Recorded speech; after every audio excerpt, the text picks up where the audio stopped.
Hola, hola, buenas tardes a todos. Pues bueno, les voy a presentar el avance de investigación que tuve este trimestre, o con lo que trabajé este trimestre. Es el nombre de este apartado nada más, es el capital financiero y financiarización. Como anteriormente, bueno, no sé, para los que ya me habían escuchado anteriormente, tengo el objetivo de esta tesis de manera general, es realizar un análisis de exposición del fenómeno de financiarización y su relación con el comportamiento y explicación de los salarios en México. Esto porque, bueno, se han hecho muchos estudios sobre financiarización, pero siempre se relacionan con las crisis económicas particularmente. Sin embargo, nosotros pensamos que, o se piensa en este trabajo, que esta dinámica de acumulación financiera también impacta en la dinámica salarial, ¿no? En la dinámica de cómo se comportan los salarios y cómo se realizan estos, ¿no? Incluso apostamos a que esta dinámica de acumulación financiera tiene un impacto también en la dinámica del trabajo, ¿no? Que más adelante se irá trabajando poco a poco. Entonces, bueno, anteriormente había hecho una explicación en el capítulo 1 sobre cómo se daba el ascenso del capital financiero, cómo se desenvolvía qué autores habían propuesto este ascenso del capital financiero y el dominio del capital financiero, y sus particularidades ya más concretas cuando definía qué era la financiarización, en la que muchos autores discuten sobre qué es este problema y no hay como una definición concreta general para todos, ¿no? Dependiendo del punto de vista tal vez post-keynesiano, regulacionista o marxista, se da un concepto de financiarización. Sin embargo, existen algunos puntos de acuerdo sobre esta definición de financiarización.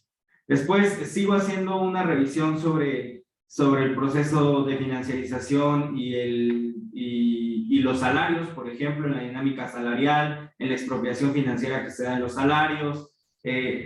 No quise como integrar de nuevo todo lo que había revisado en el capítulo 1 para no hacer extensa la presentación.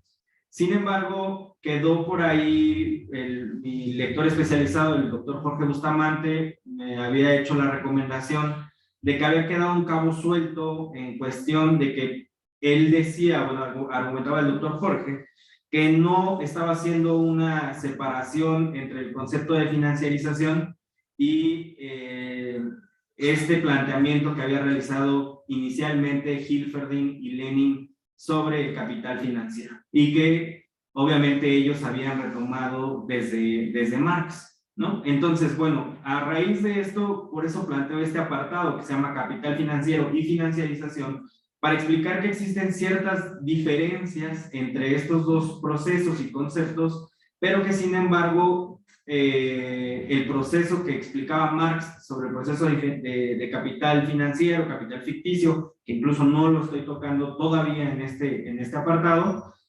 lo retoma Hilferding, y a partir de las proposiciones de Hilferding y de Lenin, sí se puede encontrar un hilo conductor de lo que ahora resulta este proceso de acumulación financiera. Entonces, o de este proceso de financiarización, como algunos le llaman.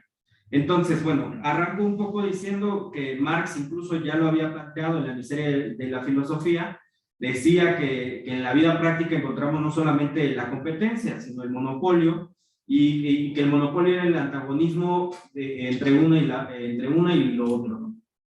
Sino que también mejor dicho, perdónenme, que la competencia, el monopolio existe un antagonismo entre uno y lo otro, sino que también es su síntesis, ¿no? Ya que no es una fórmula como tal, sino un movimiento. ¿Por qué? Porque el monopolio engendra la competencia engendra el monopolio, y los monopolios compiten entre sí, y los competidores pasan a ser monopolistas. Algo que Marx ya había dicho con anterioridad y que hoy en día se puede ver un poco, ¿no? Pero bueno, la síntesis consiste entonces en que el monopolio no puede mantenerse sino librando la lucha de la competencia, decía Marx.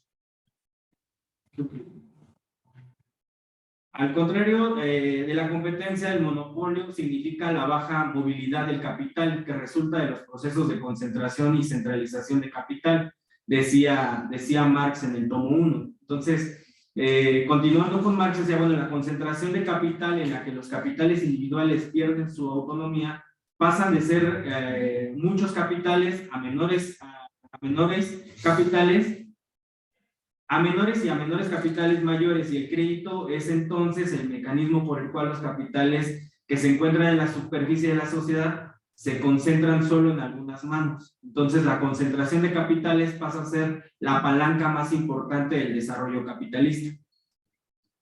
Por su parte, la centralización se puede llevar a cabo mediante la modificación en la distribución cuantitativa de capitales existentes o de las partes integrantes del capital social, decíamos, ¿no? Estos dos procesos y conceptos de concentración y centralización encuentran su diferencia en la velocidad en que la masa de capitales pasa a pocas manos. La primera necesita entrar en una espiral de acumulación mediante la reproducción, y la segunda puede encontrar su formación mediante la construcción de sociedades por acciones. Eso ya lo decía Marx en el tomo 1. Entonces,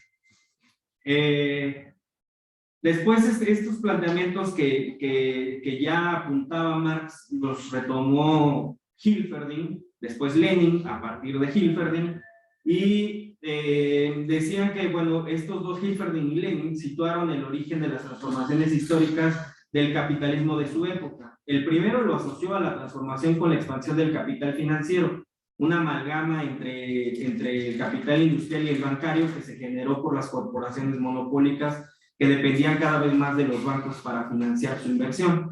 El capital financiero, entonces, organiza la economía para satisfacer sus propios intereses, lo que tiene como resultado la formación del comercio exclusivo y la exportación del capital en dinero, ¿no? Que después este proceso, insisto, se va a traducir en lo que ahora tenemos, ¿no? Un fenómeno en donde el capital, la exportación de capital se dio y por ende la financiarización.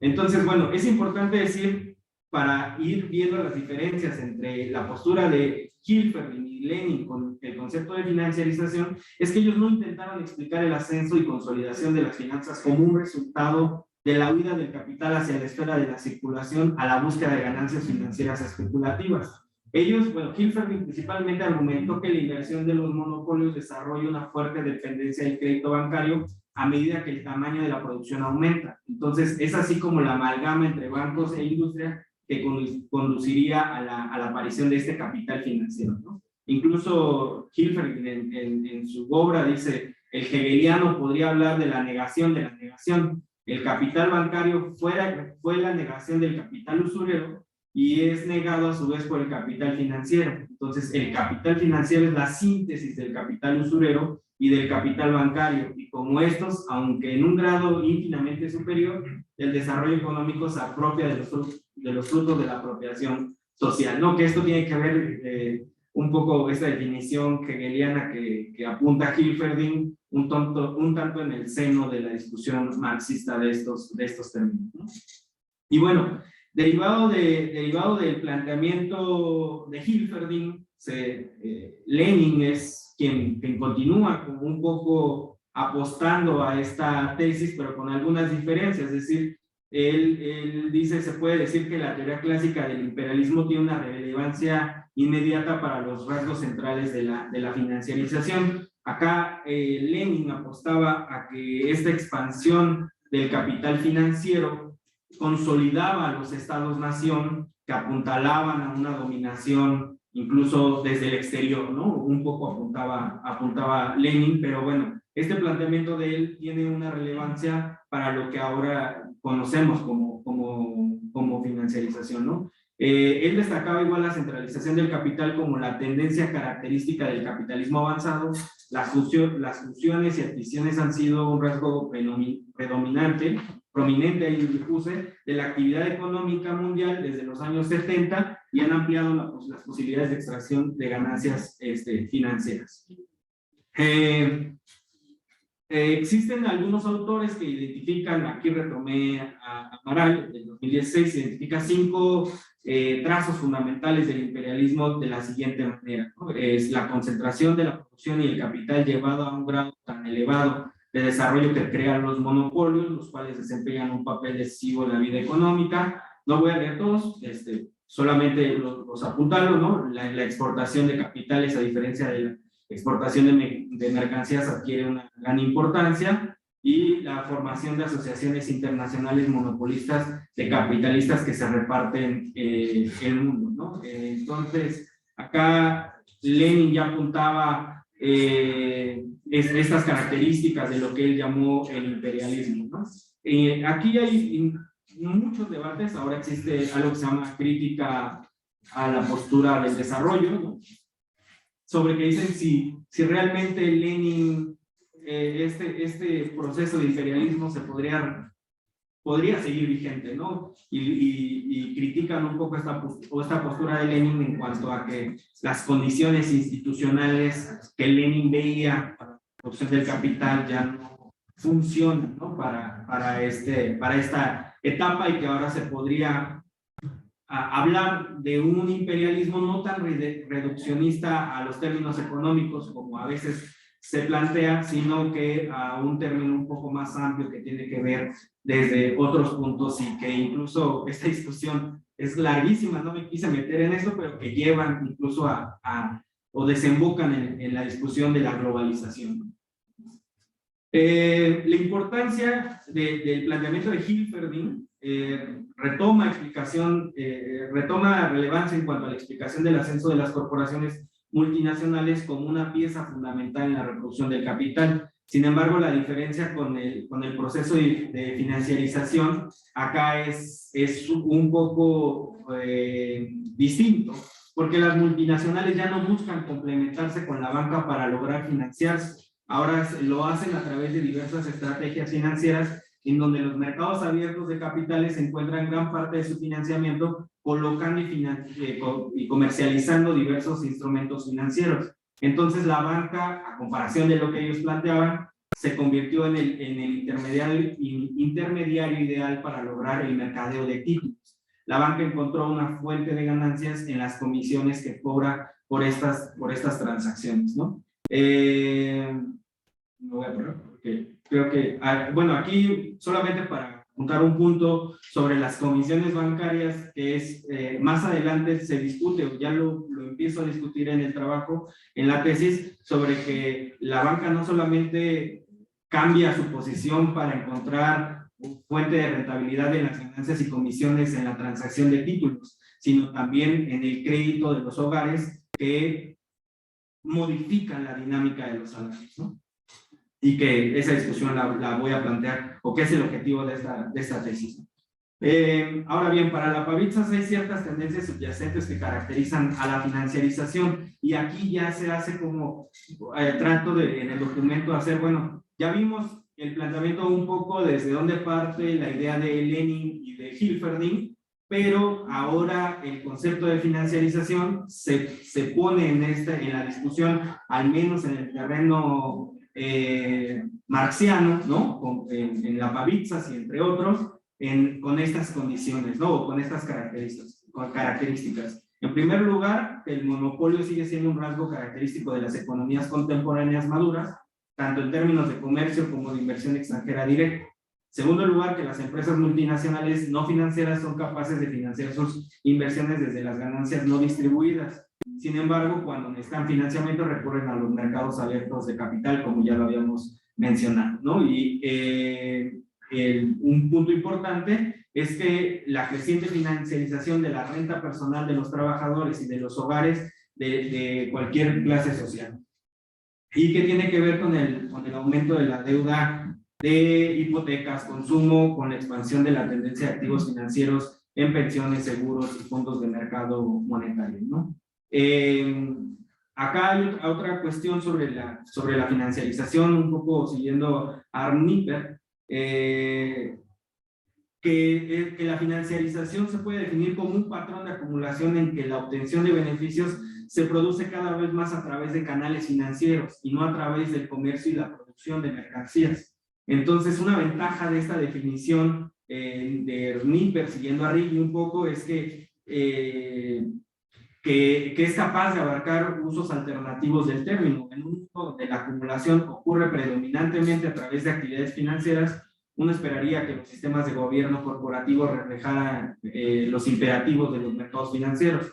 De esta definición se dice que se esperaría un alto ritmo de innovación financiera, así como flujos financieros que eclipsan la actividad económica, ¿no? Y que en cierta forma, en la primera parte de la investigación, quise poner de manifiesto que sí existe estos flujos financieros que eclipsan la actividad económica real y que incluso ya después en el capítulo 4 de la tesis se van a poner a discusión con datos específicos si es que esto sucede, ¿no? Me habían dicho anteriormente, pues deberías empezar a revisar los datos porque si no sucede, ¿no? Te vas a meter en un problema. Pero lo interesante o al menos lo distintivo que podría ser de esto es que lo trato de hacer para México principalmente y se está pensando si puedo expandir el análisis para Argentina o para Chile, otros países sudamericanos, pero todavía estamos como platicando para ver si esto se cumple, ¿no? Y bueno, entre estas pequeñas diferencias o esta discusión, creo que se centró el trabajo de este trimestre, está un poco más ampliado en el trabajo, pero principalmente eso es lo que hice. Y muchas gracias por su atención. Muchísimas gracias. Sí. Bueno, ahora como el trabajo desafortunadamente por problemas personales lo envié un poco tarde, el doctor Jorge Bustamante no puede estar presente, pero me va a mandar los comentarios de manera escrita. ¿Quieres comentar? Sí, bueno, yo igual espero recibir el trabajo pronto para poder dar comentarios más amplios, pero lo que sí noto es que hubo una exploración sobre el capital financiero. Mencionas muy bien lo de los monopolios. Lo que sí te podría ayudar es ver el otro lado de esta crítica a los monopolios. Hay autores que defienden a estos monopolios porque realmente el capital sí está centralizado, pero ya no hay tantas pérdidas. O sea, cuando buscan el financiamiento ante bancos, el banco va a preferir financiar un monopolio porque asegura un pago. Además, cuando genera un pago, cuando acepta que va a ser más fácil pagar, el banco lo que hace, podría ser útil para tu trabajo, es que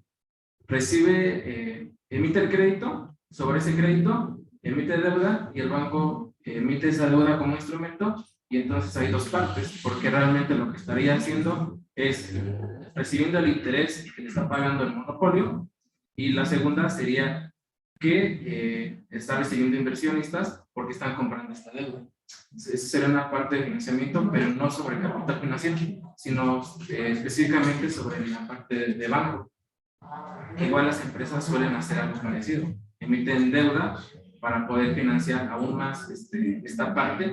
Y yo lo que sí te había mencionado es que pues, es cierto que las empresas se financian con instrumentos, pero parte de estas sí serán reflejadas en una inversión totalmente directa. O sea, buscan un financiamiento para poder estar innovando aún más, para poder mejorar un producto, aunque sí las ganancias que están generando sobre estas pues son grandes, ¿no?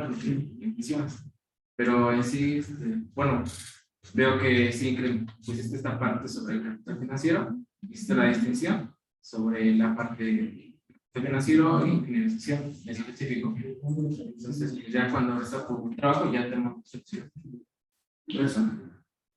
Muchísimas gracias. Entonces vamos a dar por concluida la presentación, a menos que alguien quiera hacer un comentario.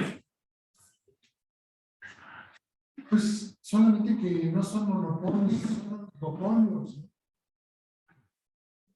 O sea, hay pocos monopolios como Pemex, pero es estatal. Pero lo demás son puros oligopolios, ¿no? No son monopolios, es que nada más es una empresa. Y oligopolio es que hay 2 o 3 o 4 empresas fuertes.